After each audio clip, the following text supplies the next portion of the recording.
Watching Rebel News and Commentary with Nathan Ball. This guy explains, he's in California, but look it up, the right to travel, period. Just put in the right to travel. You know, this guy explains it real well. I looked it up. I don't know if you'd be able to read what I had looked up because the words are a little small. My screen is small and I'm recording off my cell phone because my computer is messed up. I got a different hard drive in my computer that don't belong in it, so it runs slow and all kinds of stuff.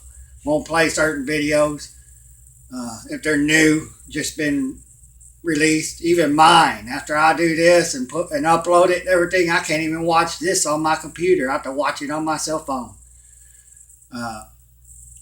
to check it out.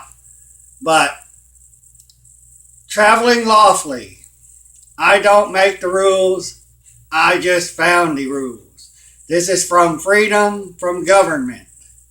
That's his channel.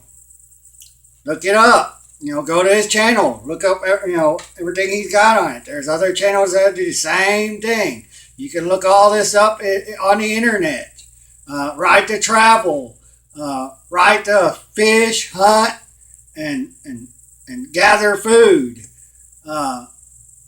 All these statutes they put out that goes against the Constitution does not overrule the Constitution. The Constitution overrules every law that would go against the Constitution. These laws are null and void. Every law that they make that goes against anything that's in our Bill of Rights, the Constitution, and the Declaration of Independence. Those are above all other laws that are put in place to go against them. Period. If you know the laws and you get the information, when you go see the judge, you bring all that before the judge. And everything you can give to the cop as soon as he's pulled you over and standing at your window to educate him on law. They don't have to know the Constitution, Bill of Rights, Declaration of Independence. They don't have to know the state constitutions. Each state has their own constitution. But the main constitution is the American United States Constitution. So I'm going to get to this video. I've gone to protect myself from ignorant and, in some cases, criminally liable public servants. This is my property. It's owned absolutely by me. Nobody's got any interest in it. I don't have anything issued by the DMV attached to it. I don't have anything belonging to the DMV. This is a notice of sale. I'm basically letting people know that if they exercise dominion or they exercise control over my property, they agree to the terms and conditions of that contract. I'm letting them know how much it costs and what they have to do. This little placard, it's a laserette. Both of these are laser etched placards. This tells people who owns this property. It's mine.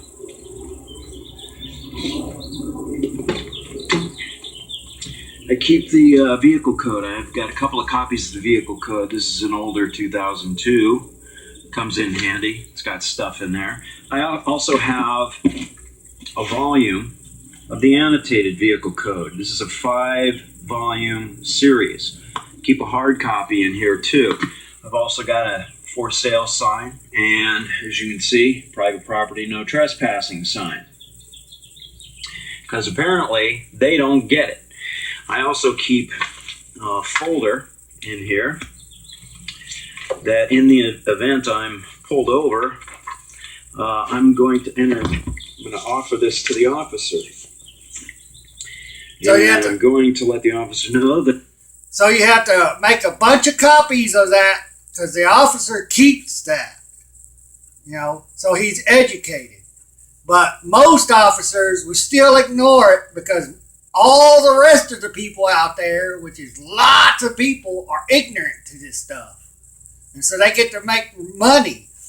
Cops are nothing but revenue generators. They're out there writing tickets and arresting people to generate revenue for the city, the state, the sheriffs, the municipal court, the jails. Because the jails, they make money.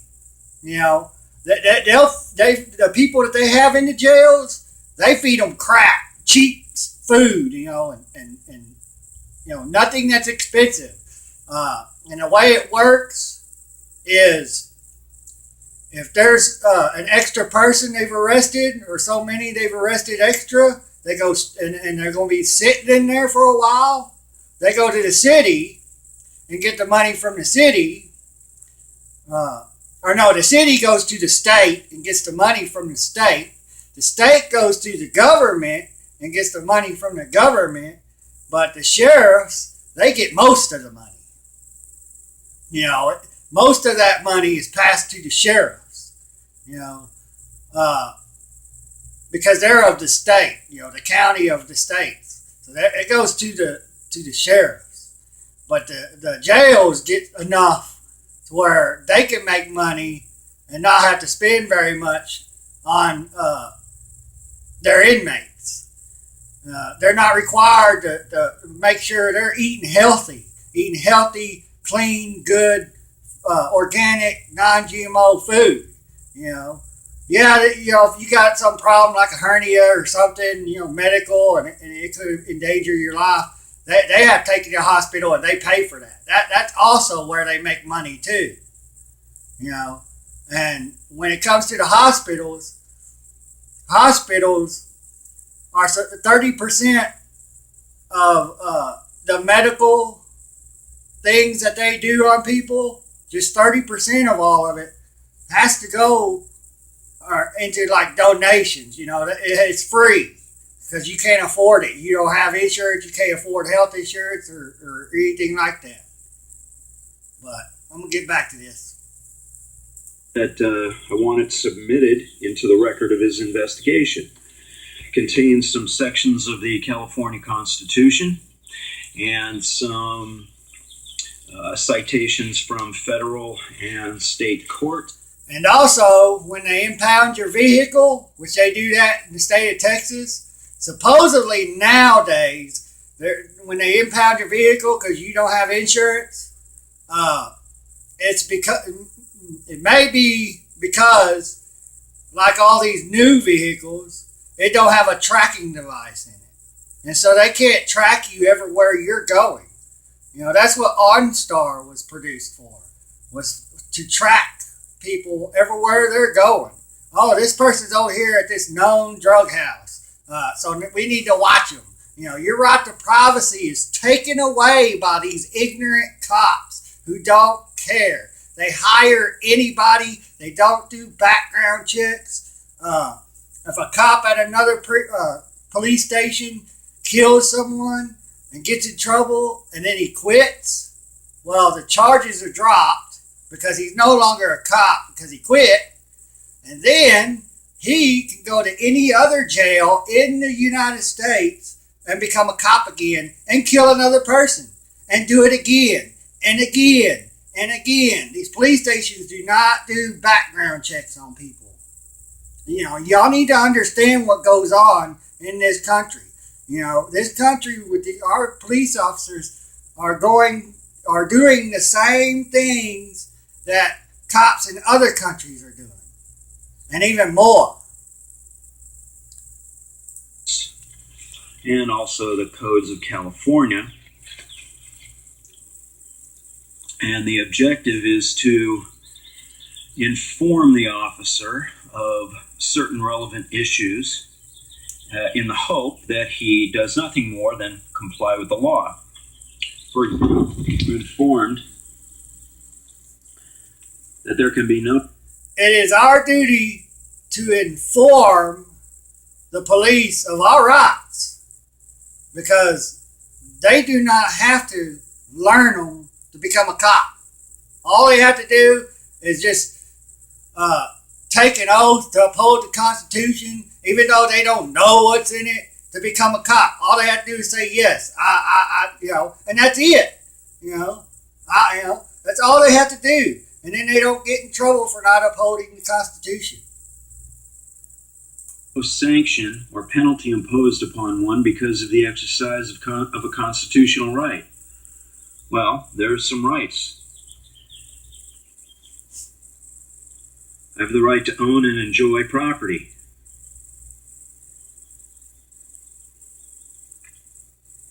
I have the right not to have my property taken from me without due process of law, or taken from me for public use without being paid for it. I also have the right to peacefully assemble, which means I can use my property to go meet with people and discuss my rights. And just in case, I've got a bunch of rights that are in reserve as well. And according to the court in California, 1976, obviously, police officers must obey the Constitution and may not deprive persons of constitutional rights. Makes sense to me. As a matter of fact, ignorance of the law does not excuse misconduct in anyone, least of all a sworn officer of the law. It was Supreme Court of California, 1917. Oh, interesting stuff, isn't it? Here's another one. Statute does not trump the Constitution. That's what that is.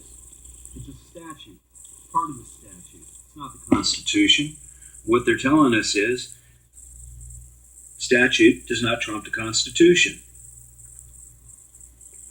As a matter of fact, it is settled that the streets of the city belong to the people. And the use thereof is an inalienable right of every citizen of the state. I'm a citizen of the state. As a matter of fact, an officer who, as you can see, now, according to the legislature, the ownership of property is absolute or qualified. Well, if it's qualified, then maybe somebody can take it under the appropriate circumstances. In any event, this is something that I would submit into the officer's investigation. Additionally, I would supply the officer with a copy of this. This is an executive order of the state of California signed by George Duke Machen.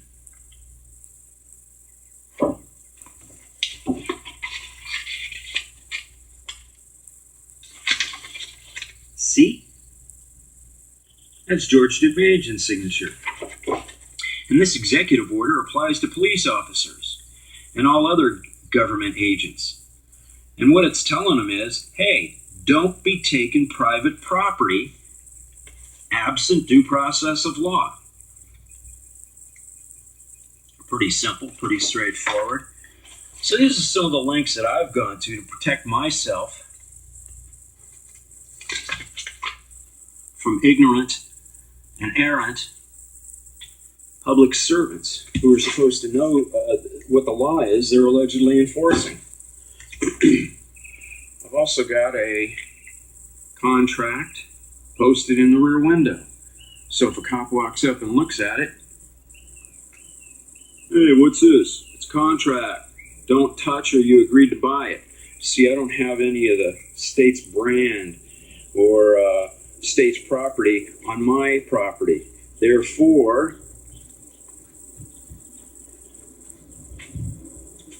the argument can be made that the state has no interest in my property. So if a cop decides he wants to take it, on whose behalf is he taking it? If the state doesn't have any interest in it, who does? Nobody. So he's taking absolutely own personal property without a warrant. The streets belong to the people. The people have a right to use the street, to go to the store to buy food, to buy shoes, to go to the movies, to go to the beach. It's their unalienable right to do so. I didn't write the rules. I just found the rules. And that's what the rules state. I thought what I... All right. There you go. I'll just let that explain it. If you like, this is Nathan Ball with Rebel News and Commentary. If Like the video, hit the like button, leave a comment, subscribe. You know, I am going to pull up after I can get some printer ink. You know, I haven't been able to buy printer ink forever. And I'm going to look up the state of Texas Constitution on the right to travel, the right to fish, hunt, and all kinds of stuff. You know, and I'm going to be posting it for the state of Texas, you know, because what's done in California when it comes to the right to travel is the same in Texas. Those laws was signed in by the Supreme Court, you know, ruled into law by the Supreme Court. You know, the Supreme Court is above all other judicial courts and city courts and all that. So, you all take care.